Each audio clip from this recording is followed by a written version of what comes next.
Hemos hablado con un actor político como es el congresista Jorge Montoya, que en su momento fue el congresista con más alta votación después del expresidente Vizcarra, es cierto, cuya elección no fue validada por las autoridades.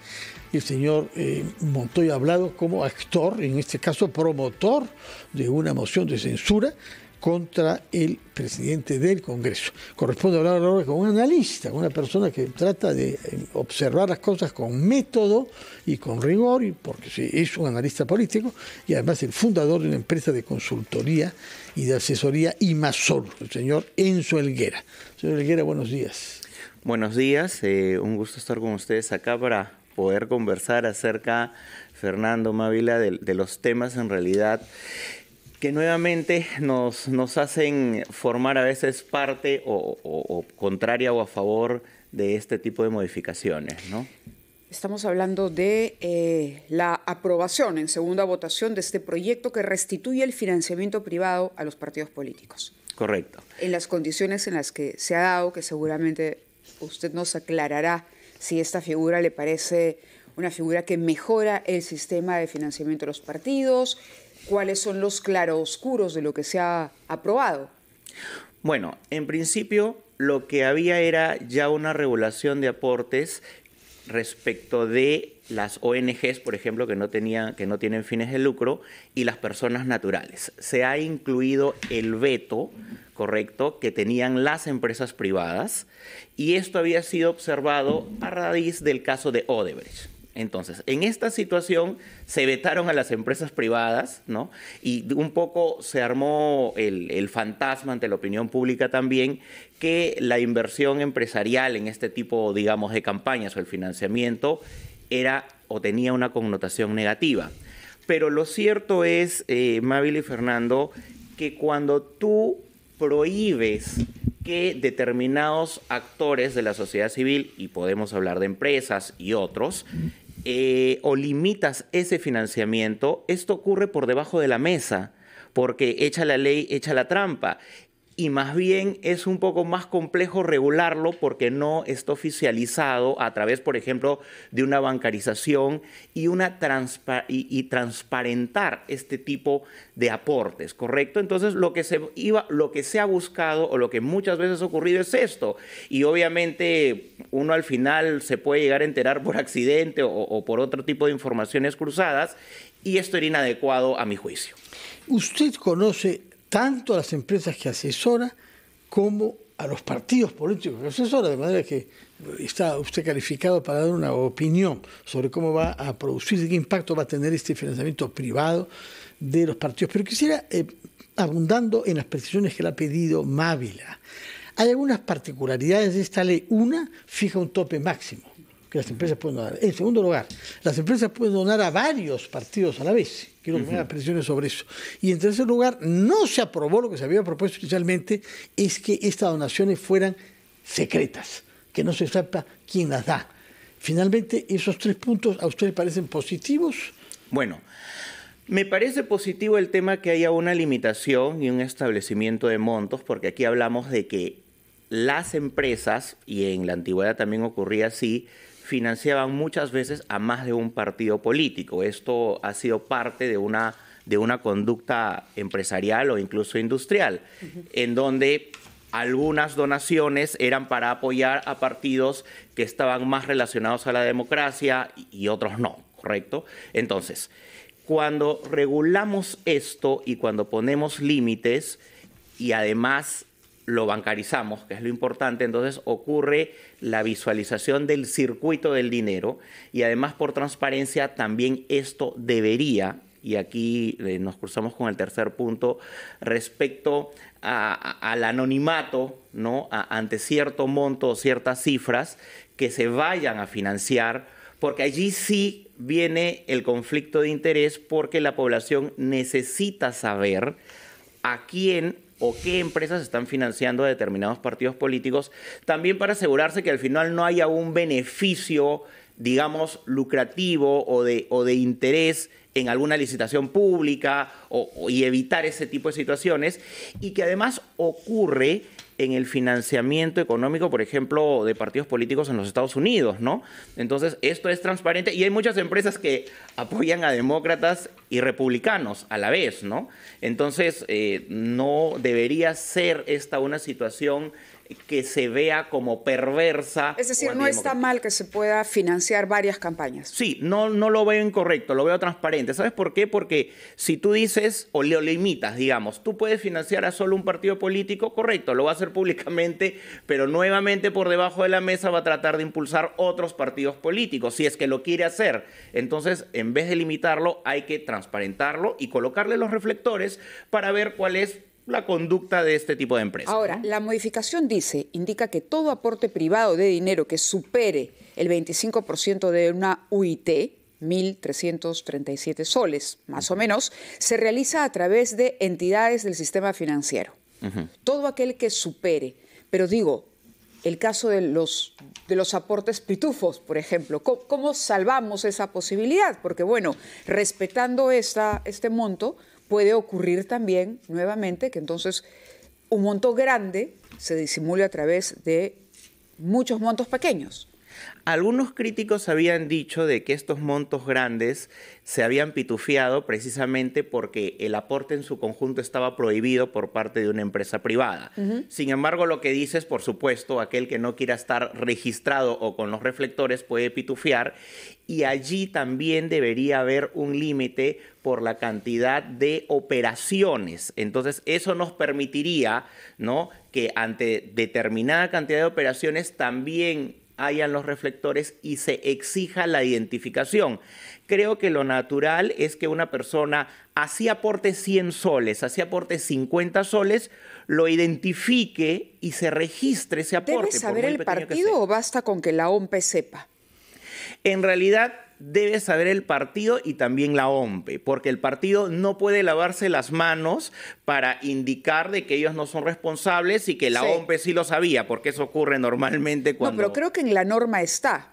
Es decir, que los aportes anónimos, por ejemplo, los declarantes van a tener que informar a la OMPE. Sí. Más no a los partidos. Así es, pero ahí los partidos políticos también se pueden lavar las manos, ¿correcto? Porque por eso era la pregunta. Correcto. Entonces, allí tiene que haber un perfeccionamiento de la norma, porque estos temas, para que haya también la responsabilidad del partido político, implica que el partido también conozca, evidentemente, la fuente que lo está beneficiando. Y para que luego no indique desconocimiento del aportante, porque eso es un poco, digamos, la ventana para lavarse las manos. Yo quisiera preguntarle, ese dinero que ya ha sido establecido, ¿podrá ser dado por las empresas privadas a los partidos? ¿Con qué objetivos es legal utilizarlo? Es evidente que se necesita dinero para difundir las ideas, el programa y los líderes del partido. Es evidente que se necesita dinero para formar a sus miembros y a sus cuadros. Pero ¿para qué no se puede usar ese dinero? Y en esta pregunta cabe, naturalmente hemos visto algunos congresistas que hacen viajes privados para hacer celebraciones, presumimos que esas fiestas en Trujillo o en otros lugares no serán financiadas con ese dinero, si eso lo prescribe la ley. Pero, por ejemplo, hay otro tipo también de actividades como los abogados que uno puede necesitar contratar para defenderse. ¿Qué dice la ley sobre el tema? Bueno, lo que actualmente la ley permite es que justamente hasta el 50% del aporte público pueda ser utilizado para abogados y asesorías legales. Antes había el concepto, o sea, este tema estaba incluido en otros servicios que el partido podía contratar y explicar, ¿correcto? Pero ahora hay una especificidad con la finalidad de que esta situación no sea ni satanizada ni criticada, ¿correcto? Además, es importante señalar que se modificó el primer proyecto que tenían, en donde no se había establecido que si este representante del partido político o este vocero era finalmente condenado, tenía que devolver el dinero, ¿correcto? Los abogados que había sido financiado con las donaciones. Por supuesto. Ahora, El asunto es qué pasa si no lo devuelve, ¿no?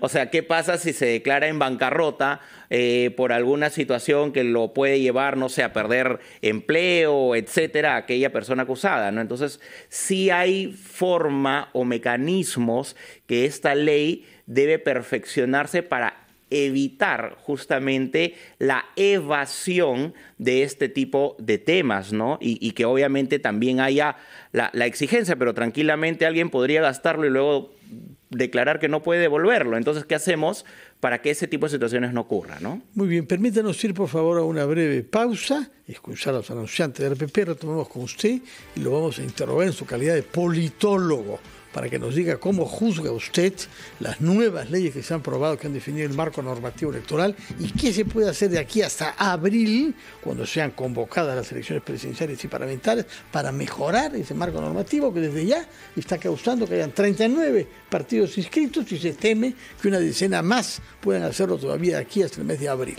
Retomamos nuestra conversación con el politólogo que ha venido a visitarnos, señor Enzo Helguera. Vamos a la pausa primero. Están ubicadas ahí. Retomamos nuestra conversación con el politólogo Enzo Helguera, a quien yo quisiera plantearle una pregunta que es fruto de la acuciosidad de la lectura de Mávila Huertas, que quiere que usted precise con mayor fineza qué es lo que la ley establece respecto de la confidencialidad de las donaciones de empresas a partidos.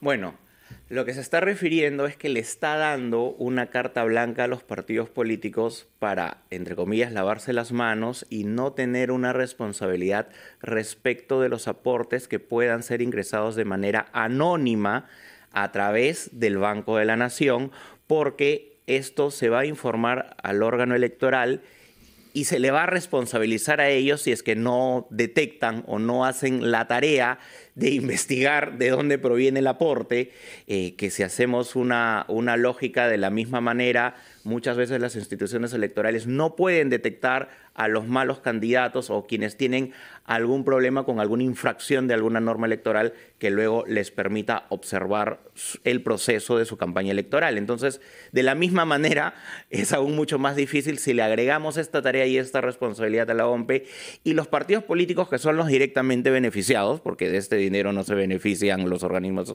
electorales, deberían tener como primer filtro la responsabilidad de aquellos aportes que los van a beneficiar. Pero eso no está claro en la norma. No lo establece. No. Dice, se incluyó un artículo en la propuesta para permitir aportes bancarizados a los partidos a través del Banco de la Nación que serán confidenciales, es decir, no se podrá revelar el nombre del aportante. Y cuando se le pregunta al congresista Rospigliosi, él dice que eso lo manejará la OMPE, ¿no? ¿Cuál es el riesgo? Porque en principio el partido, pero está bien, pero ¿por qué la OMPE no lo puede hacer? Correcto. La OMPE sí lo puede hacer, pero no tendría los recursos, la logística necesaria para poder hacerlo, porque en la actualidad, de hecho, recuerdo que incluso se le había disminuido el presupuesto a las instituciones electorales, en principio. Pero en segundo lugar, porque esto debe recaer, reitero, en la responsabilidad de los directamente beneficiados. Es decir, yo, partido político, me estoy beneficiando con un aporte, tengo que tener claramente identificado quién está haciendo este aporte. Pero la ley no lo permite, porque los partidos pueden simplemente no saber, según esta ley, supuestamente, quién ha dado ese dinero. Por eso esta norma debe ser perfeccionada y esto debería ser modificado o debería ser observado por la presidenta, en este caso, por presidencia, podría hacer las observaciones en relación a estos temas que el día de hoy estamos hablando, porque eso involucra o debería involucrar pues a los directamente beneficiados. Claro, nos ponemos en el caso, por ejemplo, de que se detectara, ¿no?, al final de la campaña aportes que provienen, por ejemplo, de empresas cuestionadas o dedicadas a actividades, sabe Dios, ¿no? Finalmente la OMPE tendría que asumir la responsabilidad. Claro, o si se le pudo pasar, ellos tendrían que asumir la responsabilidad. Y la pregunta también es, ¿y cuál es la responsabilidad? La norma tampoco está castigando o estipulando cómo castiga este tipo de acciones, ¿no? Es decir, ya esto sería una información que tendría que verla después el Ministerio Público. ¿Cuál es la lógica de que sean confidenciales? La lógica, evidentemente, solo beneficia a los partidos políticos, ¿no? Porque no hay ninguna otra lógica. No estamos hablando de un asunto de seguridad, porque si tú eres un aportante, y la idea es que esto sea para transparentar y lo estás colocando a través de una cuenta bancaria, simplemente debería normalizarse el que estas personas o empresas sean plenamente identificadas, ¿no? No trae ningún beneficio el que sean anónimas. De acuerdo. Regresemos entonces a la pregunta genérica que yo le había planteado antes de la pausa respecto del marco normativo tal como va quedando diseñado. Va quedando, uso en gerundio, porque tenemos plazo hasta abril para que se introduzcan normas. ¿Se puede hacer algo para mejorar el marco normativo en el cual vamos a ir a las elecciones?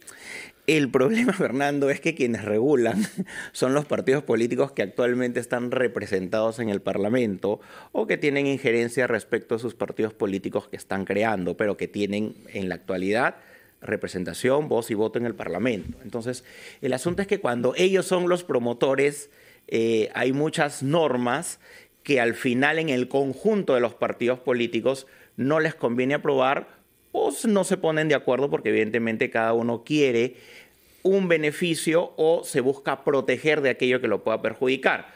Por ejemplo, la norma en la que nunca se pusieron de acuerdo respecto de los delitos que podían cometer los candidatos políticos por los que habrían sido juzgados o condenados. Al final no se llegaron a poner, se llegaron a etiquetar a determinados candidatos y se ampliaron, ¿no? Con la búsqueda de tratar de incluir todos aquellos delitos que sean considerados evidentemente y que los políticos no puedan pues acceder a cargos de poder con este tipo de antecedentes. Sin embargo, ese tipo de normas es imposible ponerse de acuerdo en un parlamento en donde muchos de sus representantes además están investigados por aquellos mismos delitos, ¿no?